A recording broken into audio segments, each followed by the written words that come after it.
Hi Godin and welcome back to BG Tips, episode 8. And here's the one you've all been waiting for. Food! So today we're going to talk about how I carry water, what I use for water, tablets, food, all that energy stuff, and dinners and breakfasts and lunches. So first of all, we're going to start at the top of the list.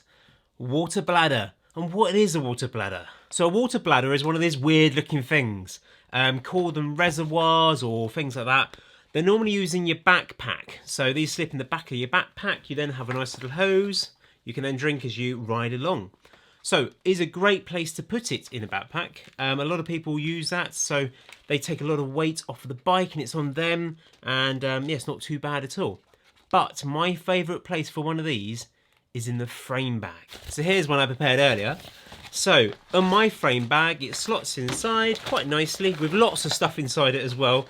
Normally in here I'll talk about another video what I carry in it, but tent poles, tools, spares and loads of stuff, tripods. So that actually zips up inside. This hose then has a little hole in the top, just in here. And it sticks through, and that can then route through my bike frame into my handlebars. So I can then drink from my handlebars, which means I can ride and drink at the same time, which is great. It also means that it's quite nice and stealthy, quite smart, and also means that everything in this bag gets soaking wet if it was coming through the zip at the side. So that's brilliant. A great system. I've been using it for years.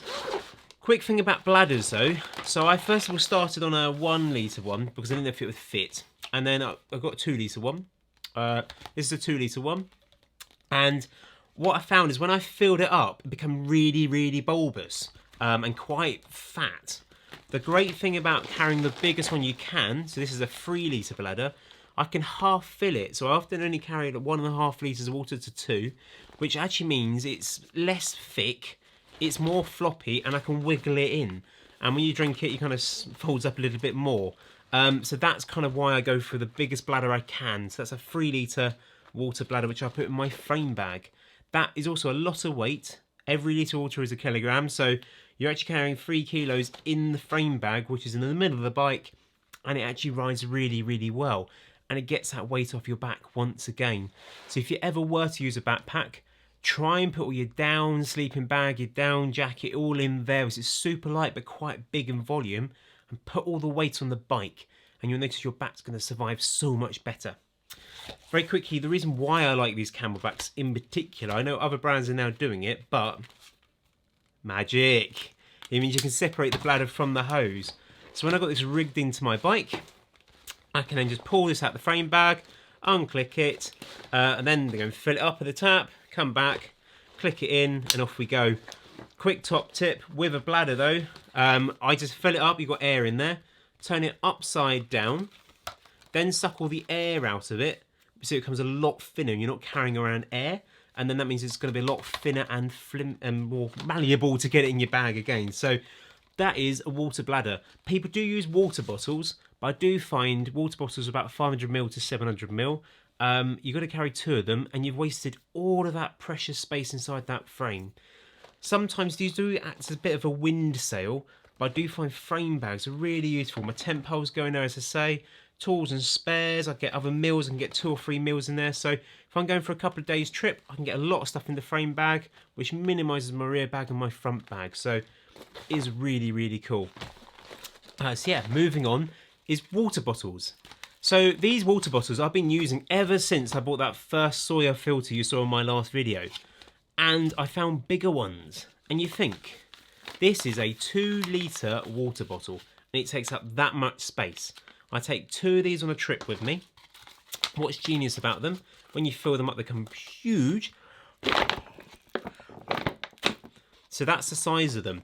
You go and fill up from your river or wherever you are, 2 of these. So I generally say 2 litres for dinner and 2 litres for breakfast, which means you're not going to be having to go forwards and backwards and stuff like that. You might even get a bit of washing up done as well. And if you're filtering water, I often filter whatever last bits I got into my bladder, in my backpack, and then I go and fill it up at a tap somewhere. So my bladder, I do try and fill it up at a hotel or a cafe or anywhere I can come by that has kind of clean running water, because it takes a lot to filter 2 litres of water. But I will kind of top it up from this, from my filter in the mornings, and that will get me enough to get to somewhere. If I'm not, yes, I will filter it, but yeah, it's quite cool. Another real top tip as well, if you're camping in England or anywhere, you go down to the pub before you go to camp, because you have to go and camp in the dark, so you might as well have a swift pint while you're there. You get these filled up at the tap, and then you put them inside a foldable backpack. And this is brilliant. Look how small it is. This is by Osprey. It's called a folding backpack. It's super small. And it comes out, that goes inside. Zippy zippy. I've got loads of these. I've got about 3 or 4 of them.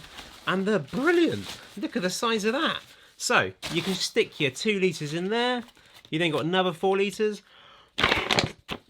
Well, 4 litres in total. And they slip both in there quite comfortably. Zip it up on your back, which means when you go and camp in the wild, you can then have clean water, not having to worry about filtering it and stuff like that. You wear it on your back, and in the morning, once you're done with your breakfast, all you do is, obviously your water will be gone out your bladders, you fold up your bag, stuff it in the top, and off you go.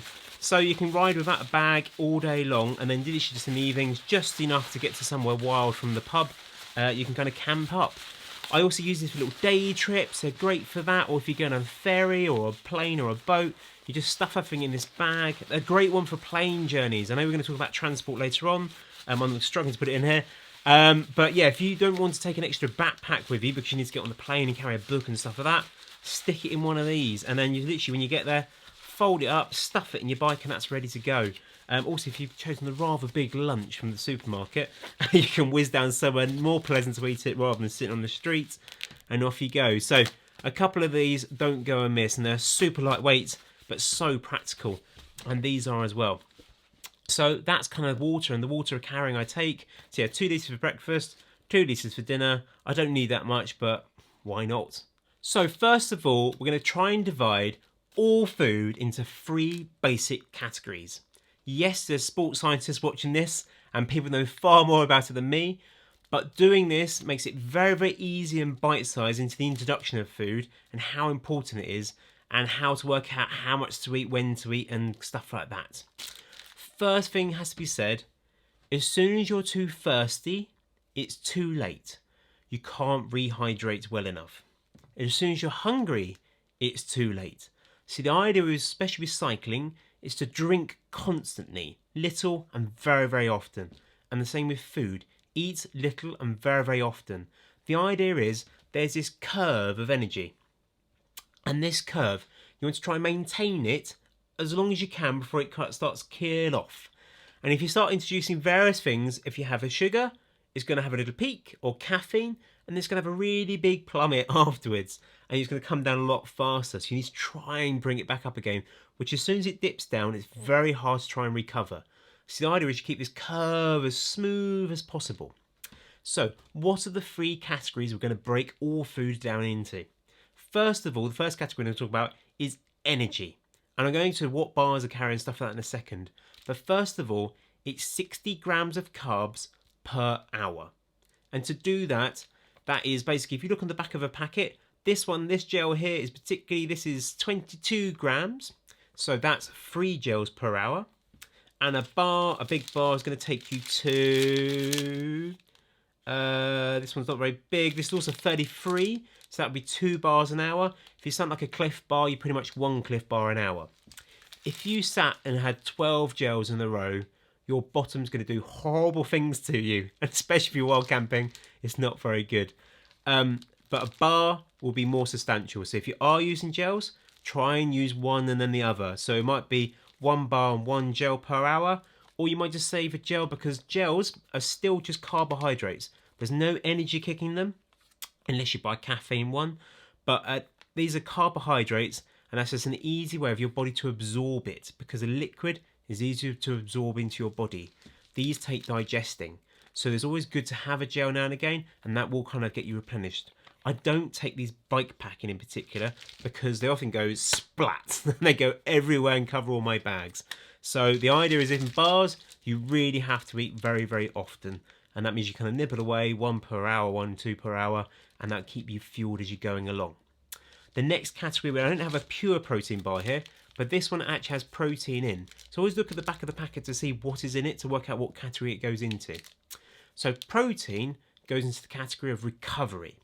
And recovery is the idea is when you're exercising, working really, really hard, you're actually ripping the muscles apart and they need to repair overnight. This is very simply. So the idea of protein is it helps recover that faster. So if you are doing multiple days, protein will help you a lot overnight to be fresher and ready the next day. You don't need to have it. You might be feeling a bit groggy in the morning.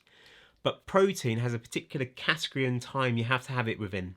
You have to have it within 20 minutes and half an hour of finishing your exercise. If you don't, you can miss the window, and just having it afterwards doesn't make as much bigger effect as possible.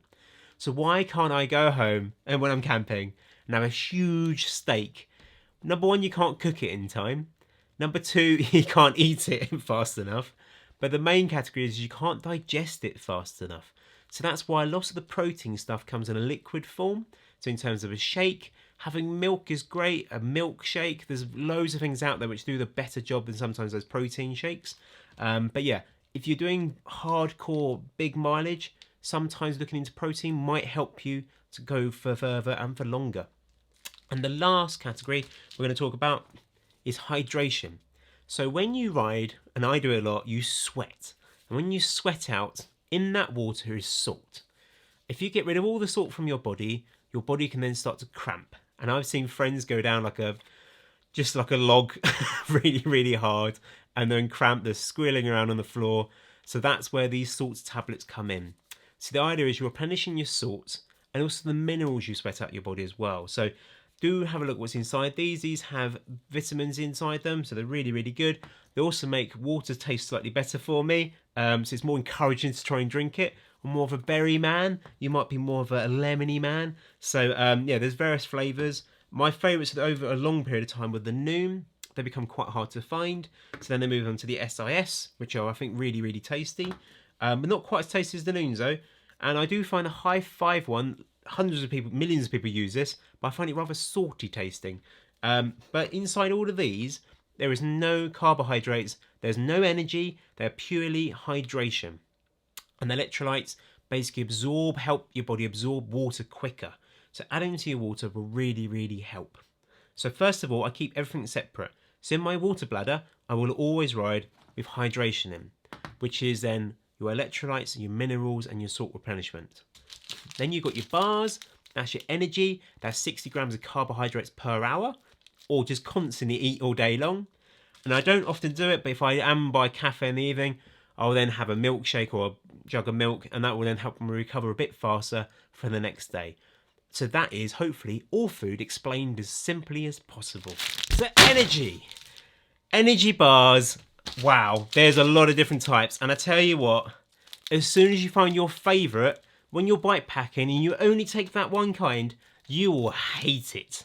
So the only thing I've learned over what bar and what brand to take is take all of them and then take every single brand you can. So I find Cliff bars are really wholesome. There's loads in them. Talk bars I find a bit small. They are tasty. I do like them. A real favourite is a Kind bar. They are loads of nuts and various different flavours. Caramel, almond and sea salt, maple glaze, pecan and sea salt. Hopefully your mouths are watering here. And they do a nice almond and coconut. These are quite tasty. I said about the gels before, they're liquid food, so they get into your body quicker, but I don't actually take them bike packing. Maybe mountain biking, but not very often because they, as I say, explode in my bag and I've had too many bad experiences. And then you've got Fruity bars, anything from Sainsbury's or Tesco's. Just look on the back how many carbohydrates they're going to be giving you. And they generally don't give you that many of these ones, so that's why they're quite hard to find on here. They might be in the big packet. But yeah, so do have a look and then you can work out how many you want. But I tell you what, something fresh and nice tasting rather than just having... I love Cliff bars, but eating them back to back for a week, you start to not like them. And we have done that. I find some of the SOS stuff is very, very technical, but not the most flavoursome tasting. Take a penguin, and you know what, if you take a penguin with you, you know what's on the back. There's a classic joke. And if you're on your own and you tell yourself a joke, it's going to make you smile. Good old caramel bars. These were a favourite the last time we were in Scotland. They're brilliant. So just have a look what you got. Oh, this is the winner. I have to say, Torx Explorer Flapjack. That is magical.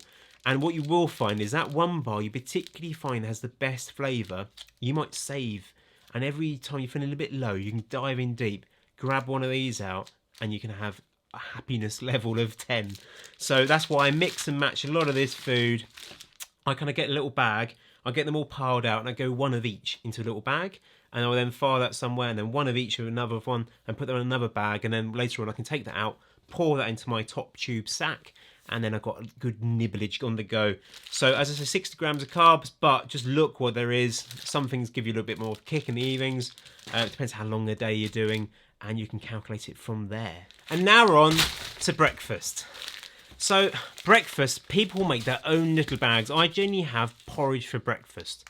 It's tasty, it's wholesome, it's quite nice actually, but you have to learn to have porridge with water. Sometimes porridge with water isn't the most satisfying gloop that can be formed.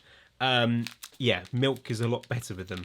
So I've known loads of people who mix their own bags. Please do, go and buy your own oats. Mix them up, and then you can put milk powder in there as well. You can put your own cinnamon and spices. The plain oats, I have to say, are quite boring. So you might like to mix them up with some other flavours, which I'll show you in a second. That wasn't if I want to be sponsored by Quaker Oats, and nothing's been sponsored today, but if any brand particularly wants to sponsor my food consumption, please do. So Quaker Oats, they do taste quite nice. Sainsbury's own is actually really quite good. They're also really, really small. Oh, that one's disintegrated.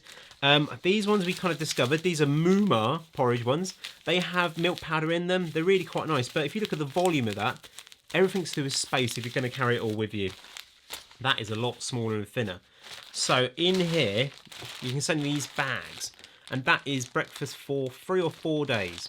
So they can go to slot into one of your bags and you've got enough. So that is actually breakfast for a week. But let me just prove that to you. So in here, you'll find I'll mix and match it. So I'll have an original one in the mornings with an apple and blueberry. That is a real jazziness. And instead of just having apple and blueberry, you can mix up with the original. So that's 1, that's 2. I have 2 per morning, which is fair enough. That makes a decent breakfast. 1 just doesn't seem enough. So that's 1 day, that's 2 days, that's 3 days, and that's 4 days. So that's 4 days of breakfast you haven't got to worry about if you're wild camping. In one little Sainsbury's bag, or whatever bag it is, IKEA actually. And then we've also got another, a golden syrup, that's also a nice jazzy one. Another 1, 2, and 3, and 4. So that is 8 days worth of breakfast. And people don't believe me, how do you carry all of this? That's not that much stuff. On the front of the bike, you find I actually have those little bags. I'm going to talk about in another video. Those front bags generally contain a lot of my extra food if I'm going for a long trip. So that can carry 1 bag of those. Another bag of those can go in my rear sack at the bottom of the rear sack so the weight's not wobbling around. And that's how you end up start carrying all this food. So that's breakfast, and that's generally combined with a coffee. So, very sadly, you can take a mocha pot with you. These make the best coffee. I am with an Italian woman, so yes, we can't be home without a mocha pot. But I have to say, it's quite sizable to fit in your bikepacking kit. There's a lot of coffee snobs on this channel. I don't want to upset anybody. Yes, you can't take your French press, but you can. If you saw the last video, that MSR Dual Trail kit means you can take a coffee press with you.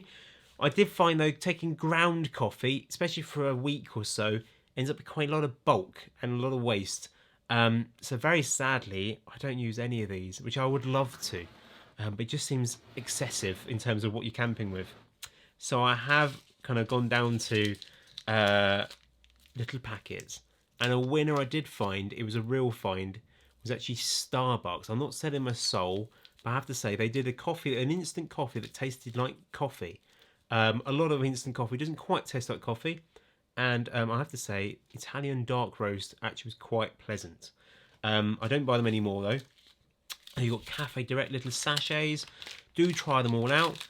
These are exciting. They're huge in comparison though. I think this sold me on size. These are huge. But this is a macchiato. And it does have a bit of froth on the top. But you usually wonder what the froth is. It's quite nice.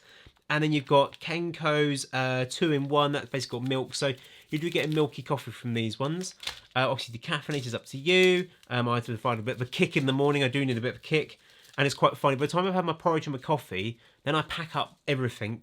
I genuinely am kind of gagging for another coffee because it's so tiring bagging up in the mornings. And there might often be a second coffee. So often the cooking set's the last one to go away. So yeah, freeze dries coffee. Try your own. Buy the big jars of it. We've done it before. You then bag it up in different bags for each morning. So yeah, I have to say, find your own coffee. Test it. Anything tastes better outside. So maybe don't do your perfect coffee test indoors. Try it outdoors and see how much better it tastes. And also, don't forget a couple of hot chocolates for the evening. So next on the menu is lunch. And what do I have for lunch? I like to carry all my food for all my trips, and we all know that. But if I find a cafe, I will definitely stop. I don't think I'm this hardcore guy who never wants to fund the rural people. I love buying local stuff and local produce, so I will do that. But in my bag, I'll at least take one chorizo, because that will last most of the trip, and good kind of protein, kind of nibble away at it. That's particularly quite nice. And couple that with a nice block of cheese. I won't take this whole block of cheese. This is a fresh one, but that kind of and that goes really horrible in the heat after a few days. So yeah, it doesn't last that long, but it will kind of top up as we go along. Especially in Scotland, the Orkney cheese is really nice. Yes, so do have a look at what you can have for lunch. Yes, do stop wherever, do fund the local economy, but do take a little bit backup food, especially if you're doing wild days out. Keep sounding so hardcore. But yeah, if you can't find food, this is great stuff. So next up, we're going to talk about what evening food I carry. Whoa! So, I do like a dehydrated meal, and I generally carry enough food for all of my journey. Is that all of them? Yes. Which generally equals quite a lot of these. I'm not sponsored by any of these brands. If any of these brands want to give me loads of food, please do. I used to work for a shop which had partnership with a camping shop. That's why I have so many of these adventure food packets. I do actually really find them quite tasty. There's a few different brands of kind of food out in the market. These are really, really tasty. These are the ones I really tried, but they're quite lumpy when it comes to trying to pack quite a lot of them. And for me, that is a key. That's 3 of them spaced out there. And you space 3 of these. You notice they can pack down a lot thinner and a lot smarter. So if you actually think back to our 8 days of breakfast, that's 4. And another 4. That's now then your 8 days of dinner. And that's a hell of a long trip, and it's not very much space.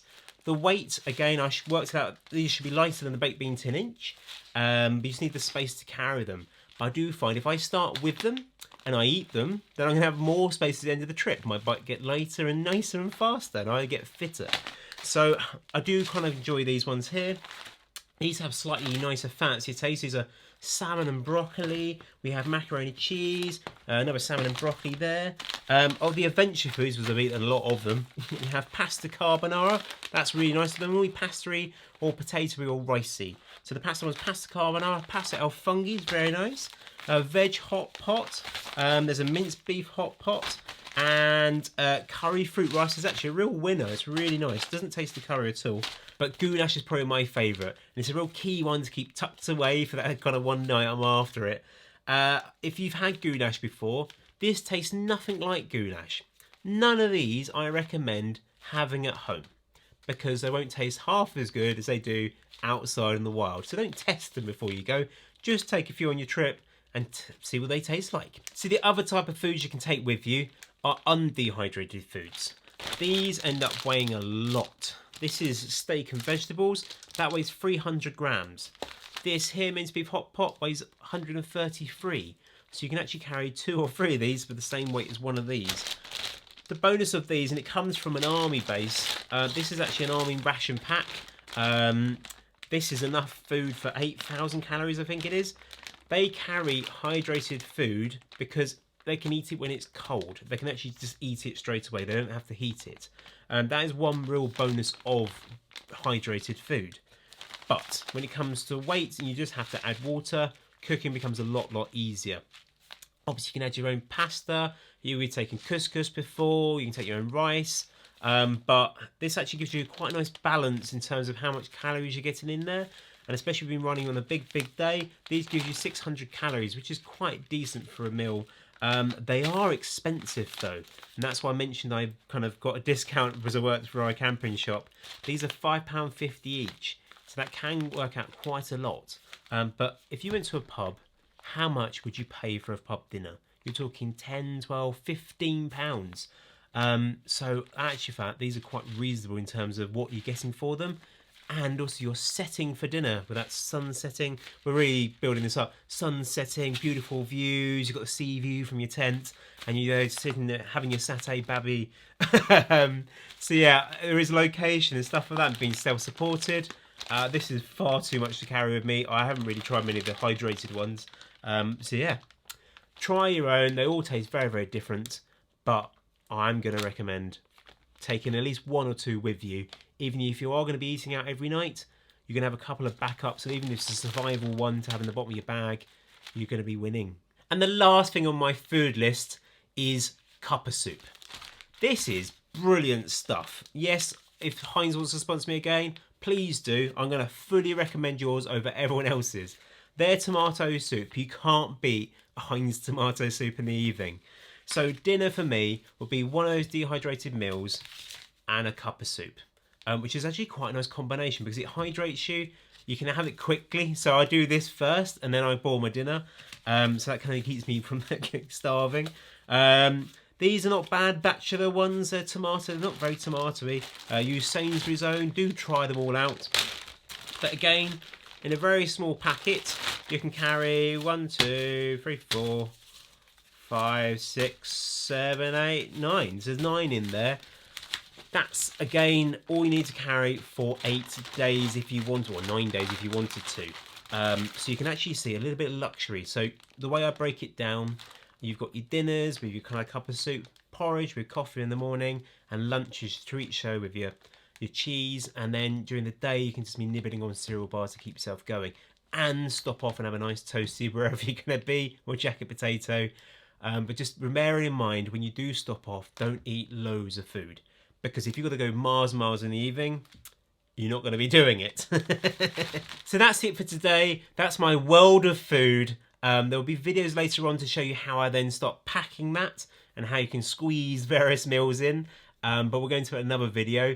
But hopefully I'll give a really good outlay of what different categories of food and what does it do to your body and how to keep yourself fueled on a long journey. So thanks for watching. Happy adventuring and ciao for now.